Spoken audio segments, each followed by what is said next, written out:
Hey guys, I'm back and today I'm going to be going through some palettes that I decided not to include in my What Should I Pan in 2025 video. If you missed that, I will link it in the cards and in the description box down below. But basically every year for the past couple of years I've done kind of a poll on what palette that people think I should pan in the upcoming year because I enjoy doing a pan that palette, and I will usually pick 4 to 6 palettes to have people vote from. And this year I had 6 palettes, and you can watch that video if you want, but I wanted to go through some of the palettes that I very quickly took out of the running and talk about why, because I feel like if you're new to panning, if you are new to panning eyeshadow, you may be curious why there are palettes that I talk about how much I love them in like my Pan Those Eyeshadows or in my Ranking My Eyeshadow Palettes series, all of which will be linked and stuff, or not series, but the video that I recently did. And I do love those palettes, but there's a difference between loving something and something being a good challenge for me to pan. So I have 9 palettes in front of me, and I wanted to go through and talk about why I may not have selected one of these to pan this year. The first reason why I might not want to pan an eyeshadow palette for a full year is because it doesn't have enough mattes or it doesn't have enough crease shades. So for me, I tend to build almost every eye look starting with a matte and the crease. And so 3 example palettes that I pulled are my MAC Dusty Rose x9 palette. As you can see, there's one matte that's like basically almost gone, and then there's one other kind of crease shade, and everything else is, oh my god, you're such a brat. So this would be difficult for me to use all year long because I feel like I would just be constantly trying to get caught up on the rest of the shades, because this is a little bit too light for me to wear in the crease, and this is much too dark. So this is why I didn't consider this palette. Another example is my Charlotte Tilbury Bejeweled Eyes to Hypnotize palette.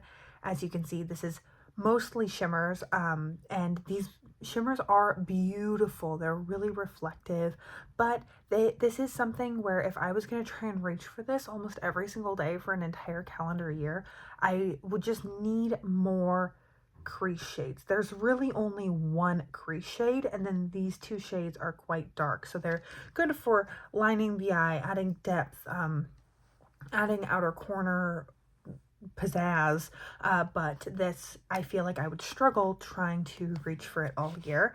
And then the third example is actually something that I have included in What Should I Pan videos before, but since having this palette in my Pan Those Eyeshadows, I've realized it kind of falls into this category, and that's my Anastasia Beverly Hills Sultry palette. I've hit Pan and Twig, and then there's Birch, and that's kind of it. These 2 shades can be crease colors, but they're not easy necessarily everyday shades for me to reach for.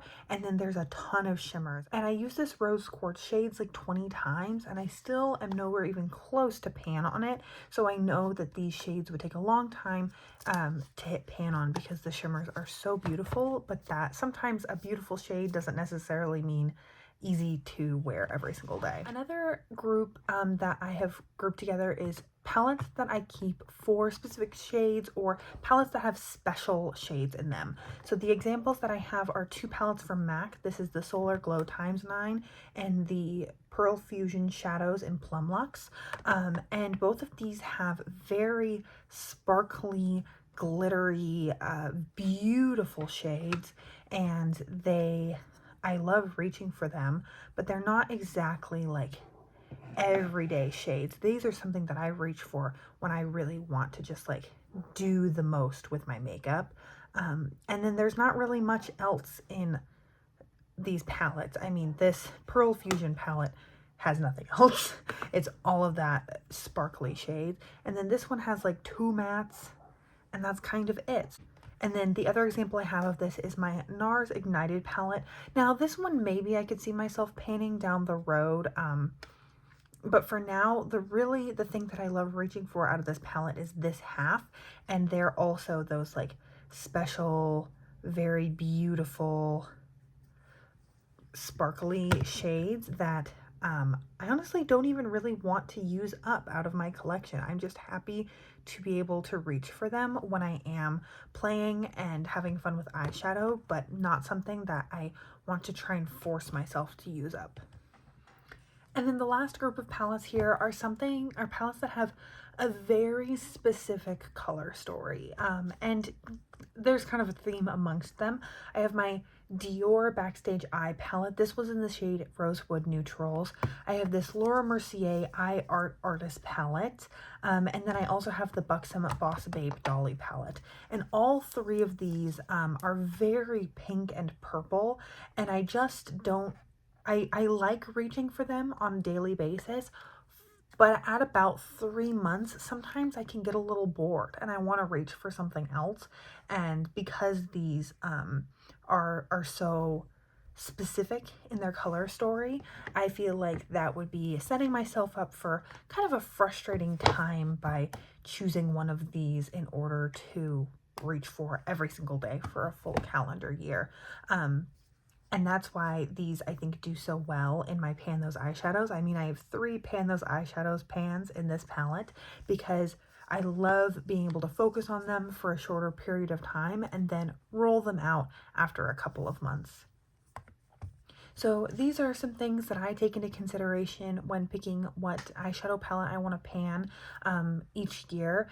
And there's dozens of other ones that people like to think about or take into consideration. So if you have any good tips, please leave them down below for other project panners, and I will link some of my favorite Pan That Palette videos series that I like watching down below as well as my previous Pan That palettes, so that if you want to start a Pan That palette or just like that content in general, you can get all caught up on a bunch of projects at once.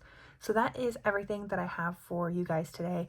Please stick around. I've got a lot of fun stuff coming up in December. And most of all, I hope you're having an incredible, awesome day wherever you are, and that I get to see you in a future video. Thanks, guys.